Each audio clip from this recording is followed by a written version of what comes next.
Aleluia. A pastora igreja, amém? Amém. Sempre em nome de Jesus. Oh, glória! Aleluia, Senhor! As datas comemorativas são sempre dias diferentes, né? Geralmente, eu sempre digo isso, que o dia dos pais é um culto difícil de pregar, por causa de todo o contexto, muitas pessoas que muitas vezes não tiveram o pai presente, sentem aquele peso. É um culto que é complicado, é difícil. A gente aqui no altar, a gente sente muito, às vezes, essa reação da igreja. O dia das mães é diferente. Acho que tem muita alegria, porque tem a sua mãe, pode passar o dia com ela, mas para pessoas que não podem, já não tem a sua mãe próxima, também sentem esse peso. Então, às vezes, é um misto. O dia das crianças, geralmente, era para ser mais tranquilo, mas hoje o povo está bem quietinho. Não sei se é porque você está pensando assim: nossa, faz tanto tempo que eu era criança, estou ficando velho. E aí começa a sentir o peso da idade. Ou talvez você viu as fotos da festa das crianças e você não foi convidada para participar. Mas cutuca seu irmão e fala assim: vai ter uma lembrancinha para você no final do culto, viu?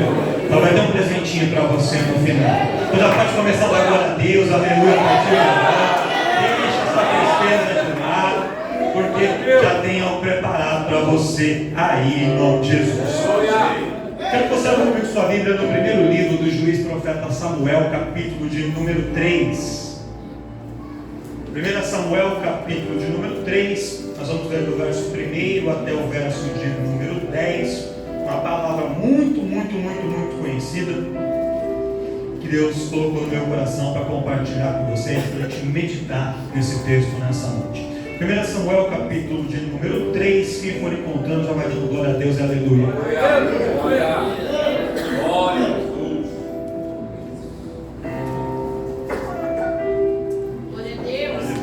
Aleluia. Diz assim, na epígrafe, no título: Deus fala com Samuel em sonhos. Verso 1 do capítulo 3. E o jovem Samuel servia ao Senhor perante ele. E a palavra do Senhor era de muita valia naqueles dias. Não havia visão manifesta.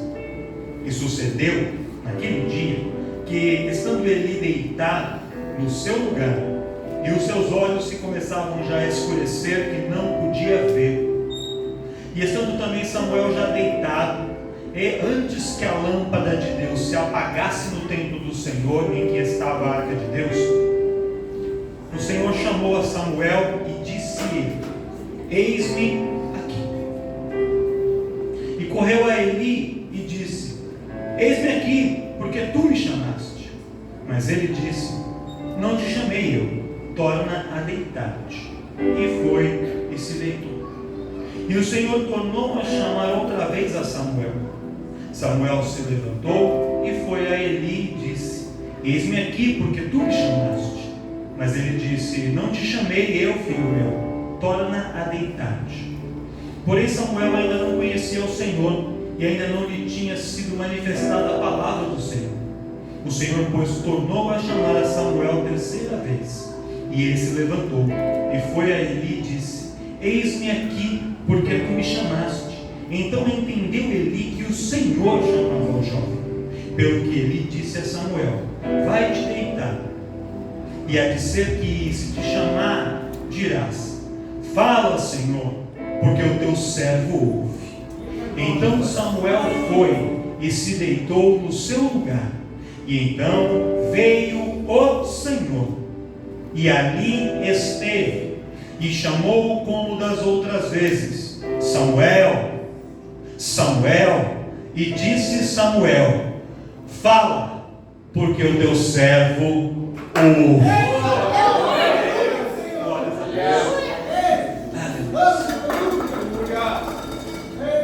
A escolha do texto de Samuel nessa noite é meio que óbvia, porque já no início desse capítulo 3 que nós temos, logo no verso 1, fala: e o jovem Samuel.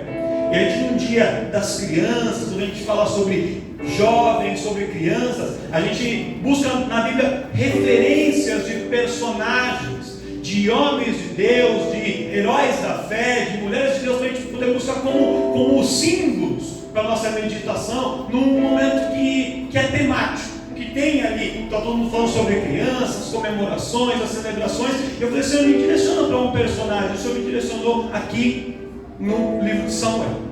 E o profeta Samuel, ele tem uma história muito conhecida, porque o nascimento de Samuel já foi um grande milagre. E todos conhecemos essa história. A mãe de Samuel, uma mulher chamada Ana, ela não conseguia gerar filhos, pastor Inácio. E nós costumamos dizer que Ana era estéril, mas na verdade Ana não era estéril. Fisicamente falando, a sua genética, a sua fisiologia, as suas características físicas não impediam Ana de gerar filhos. Mas o texto nos diz que o Senhor fechou a madre de Ana. Ou seja, humanamente falando, Ana poderia gerar filhos, mas o Senhor, por alguma razão, fecha a madre de Ana e fala assim: você poderia gerar, mas eu estou segurando. Isso não quer dizer que você não vai gerar, quer dizer que talvez o que você deseja não vai acontecer agora, vai esperar um pouquinho. Talvez o que Ana queria, que ela ter um filho, naquele dia não aconteceu naquele dia. Ana teve que passar pelo deserto, como já foi ministrado aqui. E muitas vezes, irmãos, Deus fecha algumas portas, Deus fecha a madre, Deus fecha algumas situações, Deus fecha alguns caminhos. E nós falamos: Senhor, parece que nada vai acontecer, parece que nunca vai chegar, mas o Senhor manda dizer assim: atravessa o deserto, passa pelo deserto, continua orando, continua buscando, continua clamando, continua vindo no culto, continua ensaiando, continua jejuando, continua buscando a Ele, porque o deserto vai passar e a madre fechada vai se abrir, a porta fechada vai abrir, e o nome do Senhor vai ser glorificado. Quem acredita nisso? Quem acredita nisso? Há momento de Deus fechar e há momento de Deus abrir. Talvez você esteja passando agora pelo momento de portas fechadas, de madre fechada, de caminhos fechados. Mas olha para o irmão do lado e fala assim: Deus vai abrir, Deus vai abrir, Deus vai abrir, Deus vai liberar, Deus vai fazer acontecer, Deus vai mandar, Deus vai escancarar.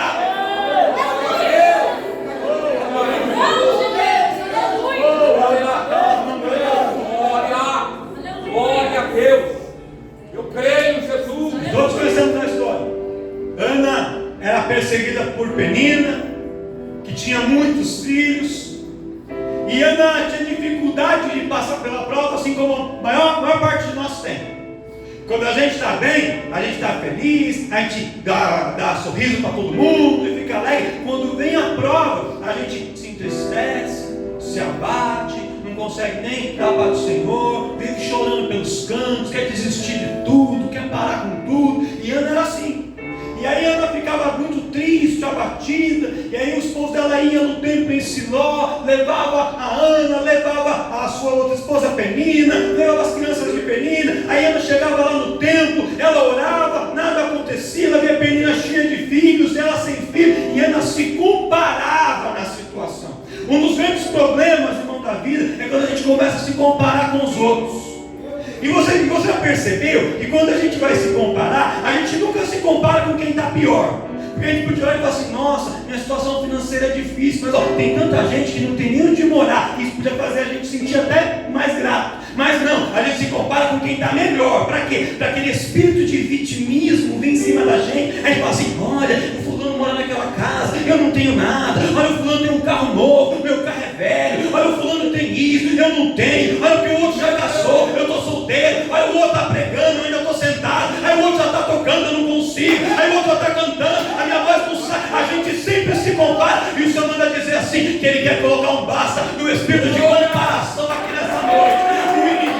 Quer fazer você se sentir inferior, se sentir pequeno, se sentir pequena, se sentir que não presta. Mas o Senhor nessa noite fala assim: você foi criado para um propósito específico e individual. O que Ele tem com você é com você, é o propósito dele com a sua vida, e não tem nada a ver com a vida do outro. O outro irmão pode crescer antes de você, o outro pode chegar antes de você, não importa, importa você continuar no seu caminho, porque o Senhor vai cumprir na sua vida o que Ele te prometeu. Posso abrir parênteses aqui? Nem ia falar isso, mas só para você entender. Quando Moisés toca nas águas e o mar vermelho se abre, o povo começa a atravessar, começa a passar. Com certeza, irmãos, os mais jovens, os mais fortes, aqueles rápidos, passaram correndo, foram embora. Só que atrás, no fundo, ficaram os mais velhos, aqueles que tinham limitação para andar, talvez pessoas que não conseguiam se locomover, tinham que ser carregados, eles ficaram para trás. Mas sabe o que aconteceu? Deus manteve com o sopro da sua boca o mar aberto, até que o último hebreu passasse em mar seco e atravessasse, chegasse do outro lado. Irmão, o outro pode chegar na sua frente, mas você vai chegar aonde Deus colocou para você chegar. Ele vai manter o mar aberto, ele vai te sustentar para você atingir o ponto que ele determinou para você. Você acredita nisso? Você acredita nisso? Glória a Deus. Aleluia. Aleluia. Deus te maravilha. Aleluia. Ana ficava triste, reclamava. Aí eu quero falar assim: eu não sou melhor do que 10 filhos. Você tem um esposo que te ama, eu cuido de você, eu faço para você o que eu posso. Mas tem coisas, irmãos, que ninguém pode fazer pela gente. Tem coisas que só Deus pode fazer por nós. Às vezes a gente está esperando nas pessoas e a gente se frustra quando a gente espera nas pessoas. A gente tem que aprender a esperar em Deus. Aleluia. Só que eu já preguei sobre isso. É tão interessante essa história porque muitos julgam o Eucana e parece que Eucana não tinha paciência, Eucana queria se livrar da situação, mas não, Eucana acreditava na vitória de Ana, porque a vitória de Ana também era a vitória dele. Ele acreditava naquela vitória. E quando ele ofereceu a porção do sacrifício, ele dava para Ana a porção do sacrifício de uma mulher que tinha filhos. Ou seja, fisicamente Ana ainda não estava com seu filho, ela não estava segurando um bebê, ela não tinha uma criança, mas espiritualmente Eucana já declarava: eu olho para você e eu vejo você como uma mulher que tem filhos. Eu olho para você e não vejo você como uma mulher seca, uma mulher estéril, mas eu olho para você e vejo você como uma mãe de filhos. E eu posso dizer para você uma coisa, irmão: às vezes você se olha no espelho e você se sente a pior pessoa do mundo, o mais feio, a mais feia, aquele que não serve, aquele que não presta. Você só vê os seus defeitos, mas você pode ter certeza, há um Deus que olha para você e vê em você muitas qualidades, vê você com características que você nem imagina. Você olha para você e se vê um fracassado, você olha para você e se vê uma derrotada, mas Deus olha para você e vê em você um pastor, uma pastora, uma ministra, um empresário, uma empresária, um homem casado, um pai de família, uma mãe de família, porque o Senhor está vendo em nós aquilo que está sendo projetado lá na frente. Talvez ainda não chegou, está sendo gerado, mas a bênção que Deus projetou vai chegar na sua mão. Eu declaro sobre a sua vida, toma posse em nome de Jesus. Jesus. E aí ela vai no templo, ela ora, o Eli, o sacerdote, olha para ela e fala: mulher, por que você está aí orando desse jeito? Você está embriagada, julgando Ana. Ela fala: não, sou apenas uma mulher atribulada de espírito. Ele fala: então vai, volta para sua casa, que Deus me conceda a sua petição que lhe pediste.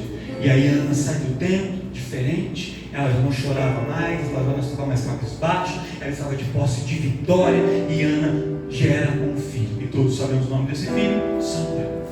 Só que Ana faz um voto com o Senhor, e no voto que ela fez, era que quando Deus desse para ela um filho, ela pegaria esse menino e ela entregaria esse menino para servir no templo como um nazireu de Deus.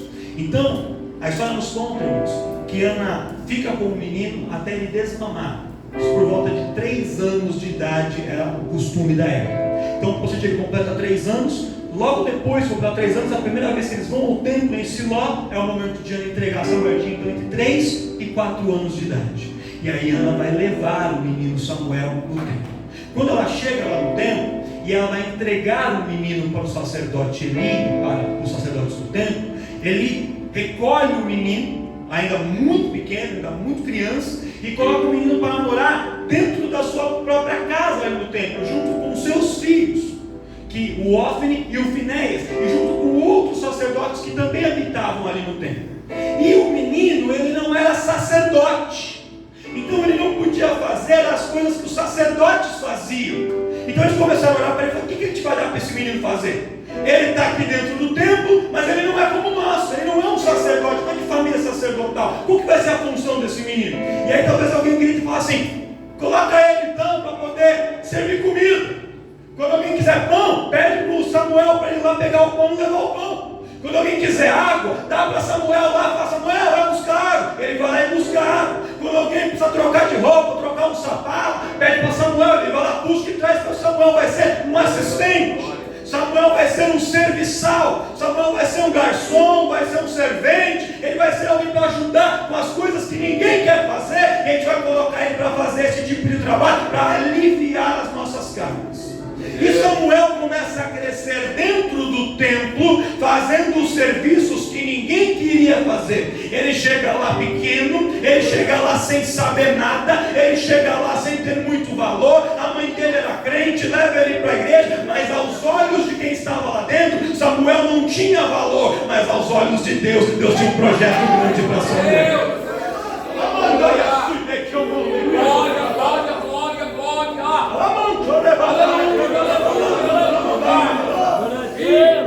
Samuel começa fazendo as coisas pequenas, Samuel começa de baixo, Samuel começa ali escondido, mas os olhos de Deus estavam sobre o menino Samuel.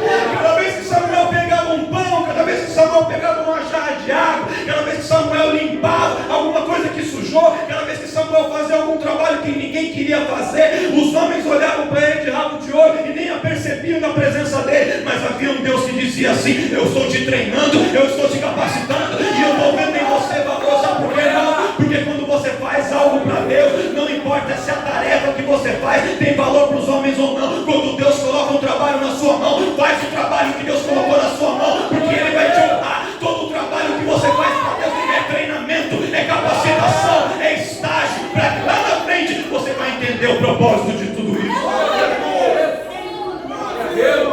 Samuel cuidava das coisas do templo, cuidava de Eli, cuidava da roupa, da comida, e ele vai crescendo. Flávio Joséfo diz que por volta de 12 anos, e alguns outros historiadores dizem 14 anos, então entre 12 e 14 anos, nós chegamos nesse texto que nós lemos aqui.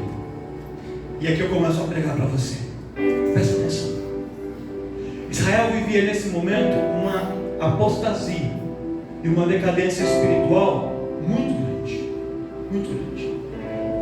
Os filhos de Eli, o sacerdote, Ofni e Finéias, que também eram sacerdotes, eles tinham feito de tudo, faziam de tudo contrário à palavra do Senhor. O texto bíblico nos diz que eles traziam mulheres e tinham relações com mulheres em frente à tenda da congregação, frente do tabernáculo.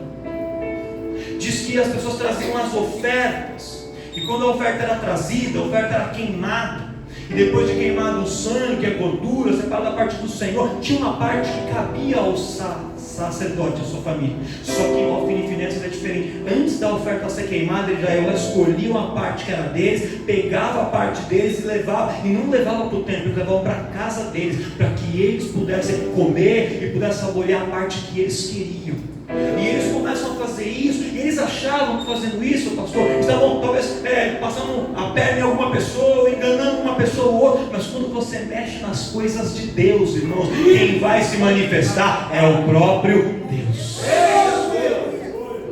Posso falar uma coisa?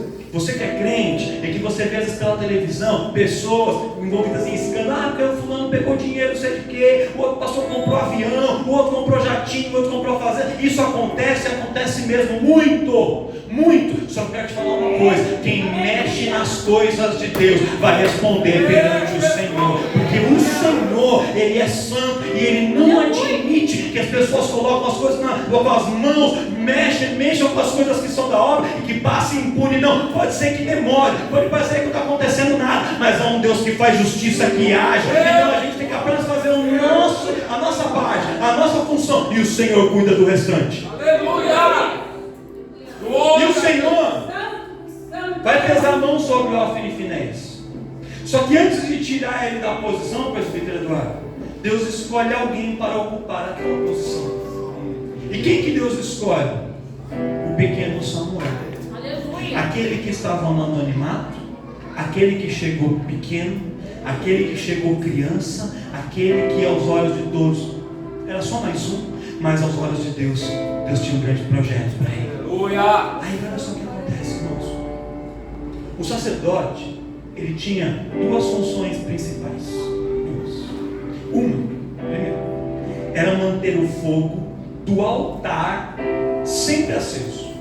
O templo tinha 3 compartimentos, 3 partes. O átrio externo, e no átrio externo, que era como um pátio, ficava o altar, que era onde eram queimadas as ofertas. Então ficava lá. A segunda parte era o tabernáculo, ou lugar santo. Nesse lugar santo era onde as pessoas se reuniam, onde ali tinha a ministração da palavra, onde tinha ali o culto propriamente dito.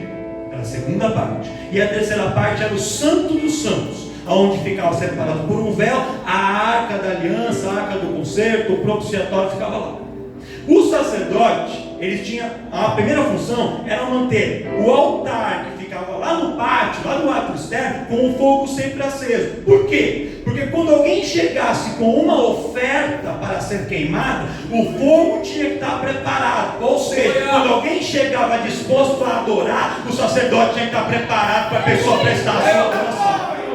Quando alguém chegava com vontade de adorar, a igreja, o templo tinha que estar preparado para receber a adoração. Tem pessoa que entra no templo e não está preocupada em adorar, mas tem pessoa que chega aqui querendo adorar. Ninguém chega querendo adorar. Tem que encontrar aqui um ambiente com fogo aceso para adorar. Tem alguém que veio adorar aqui nessa noite? Tem alguém que vai oferecer a sua oferta ao Senhor? Se você vai oferecer a sua oferta, você tem que encontrar neste lugar os músicos preparados, as intercessoras posicionadas, alguém para receber na porta, os pastores aqui, as lideranças. Sabe por quê? Porque esse ambiente tem que estar com fogo aceso para receber a sua adoração, preparado para poder receber a sua oferta de gratidão, a sua oferta de louvor, a sua oferta de cântico. Era dever do sacerdote preparar o ambiente, preparar o altar para receber a adoração. E não é diferente hoje. Aqui neste lugar, irmão, nós temos buscado se preparar. Sabe por quê? Se você chegar aqui triste, o fogo que está no altar vai incendiar você, vai te fazer fogo pegar, e a oferta que você trouxe vai queimar, vai queimar, vai queimar e vai subir até.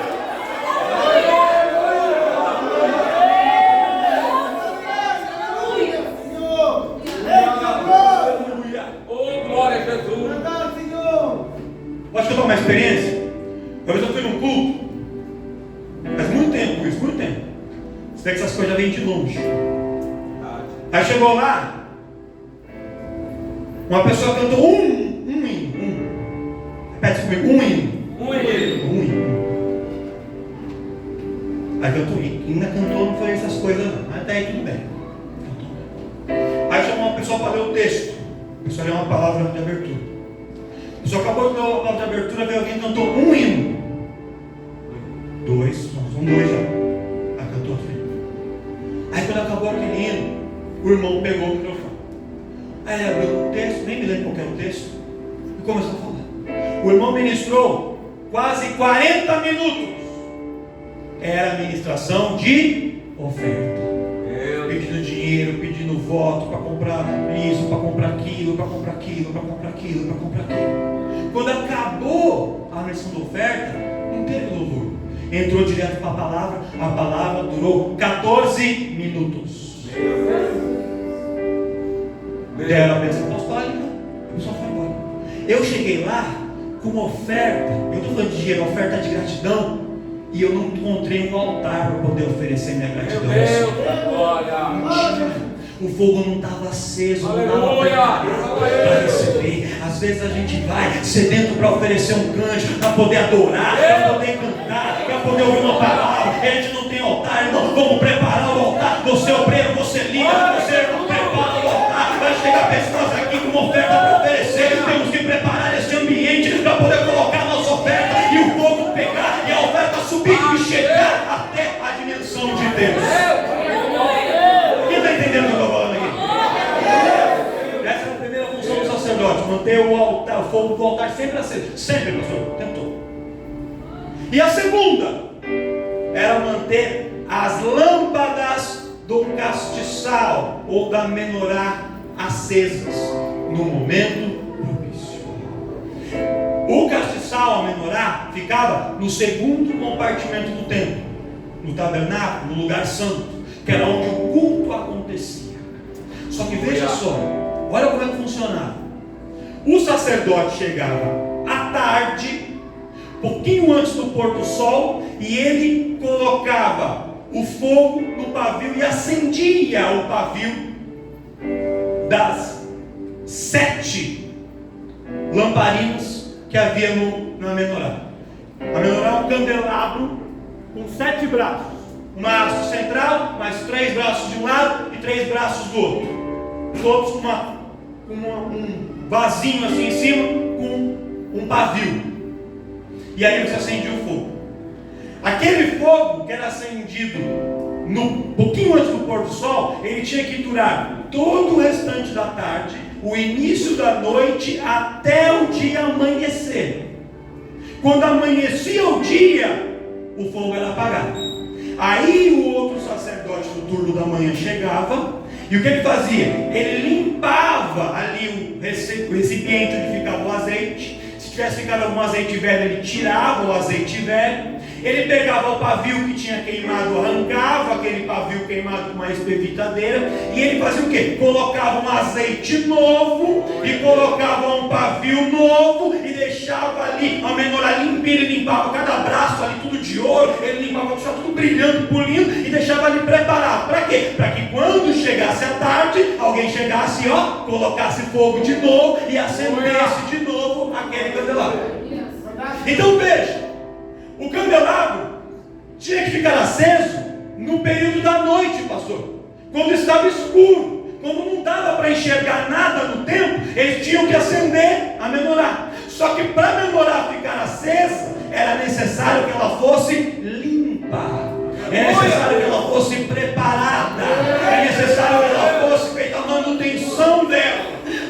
O altar tinha que estar aceso o tempo todo, mas para a menorá ficar acesa por um período, era necessário uma preparação e um cuidado para que ela ficasse acesa. O altar ficava do lado de fora, era em relação aos cânticos, era em relação ao louvor, era em relação à oferta. A menorá ficava no lugar onde a palavra seria pregada, onde a palavra seria ensinada, e era necessário ter a luz para que as pessoas, quando chegassem lá, um pudesse olhar na cara do outro, um pudesse se aproximar do outro, que a palavra pudesse ser lida, e eles encontrassem o caminho até o véu do Santo dos Santos. Irmão, eu quero te dizer uma coisa, querido e querida: o inimigo, ele quer apagar a luz do meu candelabro, a luz do seu candelabro. Sabe por quê? Porque o candelabro nos fala sobre a palavra do Senhor, e o inimigo quer que a gente viva uma vida sem a palavra do Senhor. Hoje tem pessoas que não dão mais valor para a palavra, ele fica só do lado de fora, o altar está aceso, ele canta o louvor, ele canta o cântico, ele tem louvor no celular, mas quando chega o momento da palavra, a pessoa murcha, a pessoa não tem vontade. Sabe por quê? Porque a lâmpada está se apagando, mas o Senhor nessa noite manda dizer para você, ele está acendendo de novo a lamparina aí na sua vida, ele está acendendo o candelabro de novo na sua vida. O fogo da palavra vai arder em você a partir de hoje de novo. Mas depois que ele acender, você vai ter que limpar. Olha para o seu irmão e fala assim: acender é com o Senhor, mas limpar aí é com você. Glória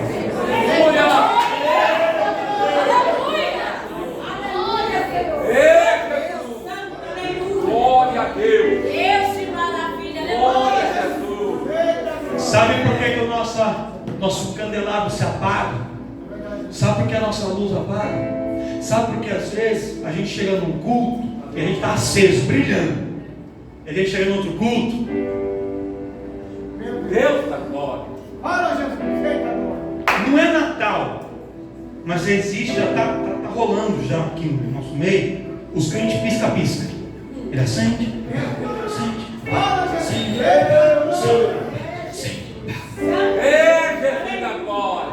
Eita Deus. Tem uns que chega na quinta apagadinho, pastor, apagadinho. Aí tem a palavra apagadinho. Aí na hora da oração, para imposição de mão que vai ter revelação, ele acende. Aleluia. Aí quando chega no domingo, escola bíblica, aí depois ele acende um pouquinho. Aí quando eu falo assim, vai ter presente, aí ele acende. Não vai ter café, ele apaga. Meu Deus. As nossas lâmpadas se apagam por 2 motivos: ou porque está faltando azeite, ou porque está faltando manutenção na nossa vida.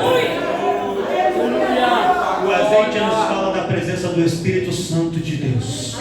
É o nosso combustível espiritual. Se não tiver azeite, irmão, não adianta. Pode botar fogo, pode cantar o louvor mais bonito que tiver. tiver. O pastor pode gritar aqui na frente, plantar bananeira na hora da palavra. Não importa. Pode dar golpe de judô, karatê aqui no público. Não vai adiantar nada. Não vai pegar. Sabe por quê? Porque não tem azeite, não tem combustível aqui no carro. Pode ser uma Ferrari, pode ser um Porsche. Se não tiver gasolina, você bate ali, você liga lá, não sai do lugar. Se não tiver carga na bateria, não funciona. Pode ser o melhor iPhone 18 Pro Max Ultra. Se não tiver carregado, ele é só uma coisa bonita na sua mão. Não serve para nada. Está sem carga, está sem bateria. Tem crente sem bateria, tem crente sem azeite. Mas Deus está enchendo hoje, está enchendo hoje, está enchendo hoje, está enchendo hoje, está enchendo, está enchendo, está enchendo.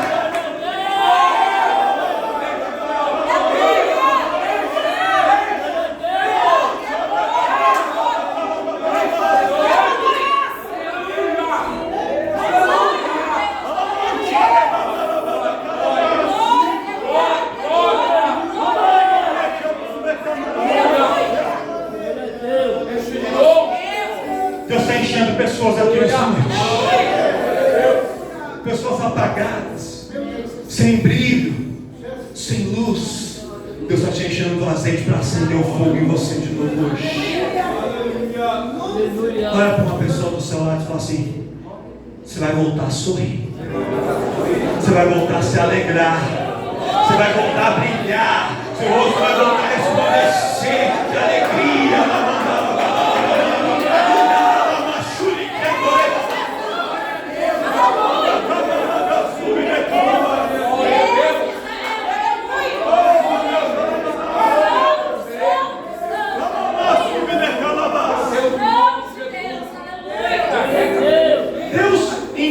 Samuel, no momento em que tinha só um pouquinho de azeite, tinha só um pouquinho, estava quase apagando, a chama estava assim, ó. E o Senhor foi lá e colocou azeite para fazer a voltar a brilhar. É isso que Ele está fazendo com a sua vida nessa noite. Quem toma posse do azeite da presença do Espírito Santo? E para encerrar essa noite, tem que ter o azeite, mas além do azeite, tem que fazer a limpeza. Sabe por quê? Porque eu vou te ensinar um princípio espiritual que muita gente não sabe. Principalmente para quem é líder, para quem é obreiro. Se você não sabe isso, aprende aqui nessa noite. O azeite, ele gasta. Deus derrama um azeite na sua vida, está cheio de azeite. Aí você vai e ora para uma pessoa, aconselha outra pessoa, vai na intercessão, vai tocar teclado aqui, fazendo fundo para o pastor ficar gritando na pregação. Aí vai lá no som, cuidar do som, vai cuidar das crianças, vai receber os outros lá na parte. Cada vez que você vai fazendo isso, você vai consumindo do azeite que Ele te deu. O azeite vai queimando, vai queimando, vai queimando. E se você não repor, ele vai acabar. Você tem que repor. Mas esse processo de queima do azeite, além de queimar, ele produz uma substância que é como se fosse uma borra, é como se fosse uma sujeira, fica ali uma coisa grudenta, oleosa, que fica grudada ali, impregnando. E aí quando você coloca o azeite novo, se você não limpar e tirar o resto do velho, ele começa a misturar e a queima não é igual. E aí fica aquele azeite envelhecido, aquele azeite queimado, aquela boca. Quando você joga o azeite novo por cima e você bota a bolsa, o que acontece? Além de sair luz, sai um monte de fumaça preta, uma fumaça escura, que deixa um cheiro ruim, que fica desagradável e enche o ambiente de uma escuridão. Então para você poder brilhar e as pessoas poderem ver a sua luz, tem que queimar sem fazer fumaça preta. E para não fazer fumaça, tem que limpar, tem que tirar a borra, tem que tirar o pavio velho. Às vezes, irmão, o nosso pavio está velho, a nossa oração é a mesma oração. Ai, Senhor, faz isso, muda a sua oração, muda o foco, tira o pavio velho, começa a colocar algo novo. Ah, Senhor, mas eu sempre fiz isso, começa a fazer outra coisa. Tem irmão, tem crente que ele chega na igreja, ele sempre senta na mesma cadeira da igreja. Se alguém tiver sentado na cadeira dele, ele fala assim: fulano sentou na minha cadeira. Tem seu nome aí?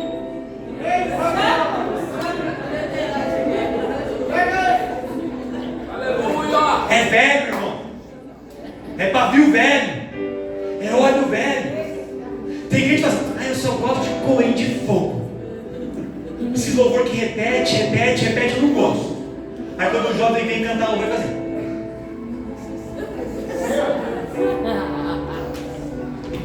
E o outro só gosta do louvor que repete. Aí quando canta os corinhos, fala assim, que vergonha, meu Deus. É óleo velho. É pavio velho.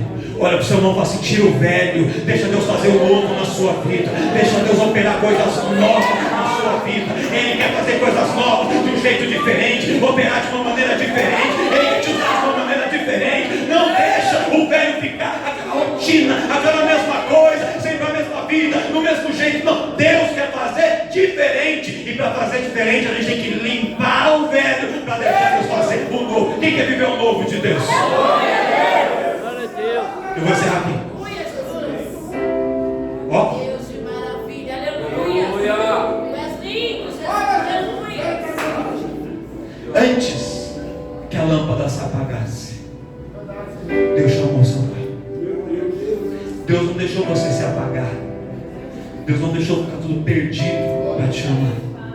Talvez a coisa não está muito bem. Está quase acabando.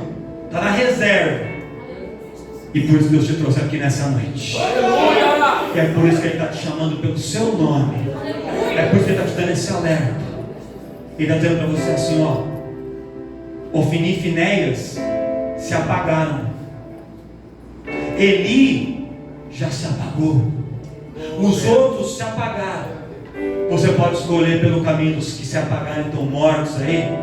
Ou você pode deixar o seu candelabro limpinho para Deus derramar o azeite novo sobre a sua vida. Todo mundo sabe a história. Ofni e Finéias morrem na guerra. Eli cai, quando fica sabendo dos filhos morrerem, a arca foi levada, ele cai, bate a cabeça, pega o pescoço e morre. E quem sobe na posição de juiz? Quem tinha um azeite novo na sua rotina. Deus quer te colocar em posições que você nunca imaginou estar. Aleluia, Deus. Mas para isso, vai fazendo o que Ele te colocou para fazer. Aleluia, E Deus. cuida do seu candelabro para deixar ele sempre pronto para receber o novo de Deus. E o novo vai chegar sobre a sua vida. Você acredita nisso? Então dá uma salva de palmas para Ele.